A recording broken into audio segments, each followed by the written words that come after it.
Memes లో కనిపిస్తుంది, ఇదే డైరెక్ట్ గా చూడడం ఫస్ట్ టైం. చాలా చాలా చాలా మంది వస్తుంటే నీకు ఆల్టర్నేటివ్ ఎవరు లేరు తెలుగు ఇండస్ట్రీలో, నీకు నువ్వే. చాలా పెద్ద హిట్ కొట్టావు, దీన్ని పట్టుకుని ఇంకో పెద్ద హిట్ కొట్టు అంతే.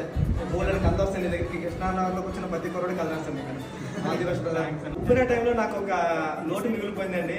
ఉప్పిన 100 కోట్లు అంటే 100 కోట్లు వచ్చింది, కోరుకుంటే నేషనల్ అవార్డు అంటే నేషనల్ అవార్డు వచ్చింది, కృతి వైష్ణవ్ మంచి మంచి స్టార్స్ అయ్యారు. నేను విజయ్ సేతుపతి గారిని కోరుకుంటే విజయ్ సేతుపతి గారు వచ్చారు. కానీ నేను ఈయన్ని ఫస్ట్ టిక్ టాక్ లో చూసి జయకృష్ణ గారిని ఈయన పిలిపిస్తే వీళ్ళ అమ్మగారు నాన్నగారు వీళ్ళ బ్రదర్ వచ్చారు. వచ్చి సార్ చదువుకుంటున్నాడు, వద్దంటారా అంటే పర్లేదు చేస్తే బాగుంటుంది అంటే చేశాడు. కానీ ఒక్కడికి 100 సినిమాలు చేస్తాడు అందులో ఒప్పుకునే తర్వాత చేయలేదు. ఆ లోటు ఒకటి ఉండిపోయింది.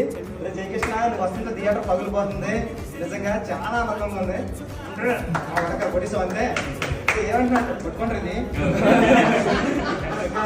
ఏమన్నా అంటే జయకృష్ణ ఇప్పుడు 100 సినిమాలు చేస్తాడు, నేను చేయలేదండి జయకృష్ణతో మౌలి చేశాడు. మౌలి ఇటు నాకు నేను కొట్టినట్టు ఉంది, ఇటు హ్యాపీ హ్యాపీ హ్యాపీ. ఈడు 100% లెవెల్లో కొట్టాడు, నేను చిన్నపడేసేవాడు, నేను పెద్దోడు అయిపోయాడు. నీకు ఆల్ ది బెస్ట్.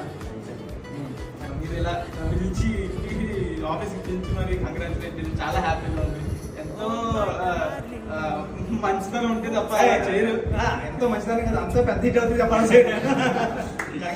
సినిమా కానీ మీరు చూడకపోతే తెలుగు ప్రేక్షకులు అందరి మీద ఒట్టే.